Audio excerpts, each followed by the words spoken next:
প্রতিবেশী ভাতিজার সঙ্গে পরকীয়া করার কারণে প্রবাসী প্রবাস থেকে মোবাইলে বউকে দিল তালাক। আসলে আপু আপনাকে যে তালাক দিয়েছে এটা আপনার অনুভূতিটা কি? ভাই তালাক দিচ্ছে, এটা অনুভূতি কি হবে? এখন মনে করেন আমাকে সে বিয়ে করেছে 3 বছর। তো বিয়ে করার 2 মাস পরে সে প্রবাসে চলে গেছে। তো প্রবাসে যাওয়ার পরে সে আমার সাথে ওইভাবে যোগাযোগ রাখে না। তো আমি তো একটা মাইয়া, আমার তো কোনো একটা চাহিদা চাওয়া পাওয়া আছে। তো ওইরকম ভাবে আমার খোঁজ খবর নেওয়ার মতো এরকম কেউ নাই। তো পাড়া প্রতিবেশী ভাইস্তা সে মাঝে মাঝে আমার কাছে আসতো গেতো, কথাবার্তা বলতাম। তো এরই মাঝে আমার সাথে ওর সাথে একটা ভালো একটা সম্পর্ক হয়ে যায়, সম্পর্ক থেকে প্রেম হয়, প্রেম থেকে বিয়ে।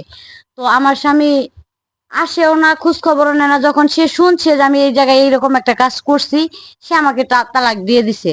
তো ওটা নিয়ে এখন আমার কোনো মাথা ব্যথা নাই। তো আমি এখন বর্তমান যে সংসারটা নিয়ে আছি, এটা নিয়ে থাকতে চাই। আচ্ছা, আপনার যে ভাতিজার বয়স কিরকম হবে? বয়স কত হবে? 17 বা 18 এরকম হবে।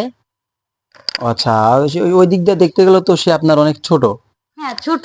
প্রেম ভালোবাসা এগুলা বয়স ছোট বড় দেখে, টাকা পয়সা এগুলা দেখে হয় না। মনের সাথে মন মিলে গেছে, তো আমরা বিয়ে করে নিয়েছি, সংসার করতেছি। এখন সংসারে সুখী তো আপনারা? হ্যাঁ, আমরা এখন অনেক সুখী সংসারে, কোনো ঝামেলা নাই। বাচ্চা কাচ্চা হয়েছে আপনাদের? না না, এখনো হয় নাই, নিব, চিন্তা ভাবনা করতেছি।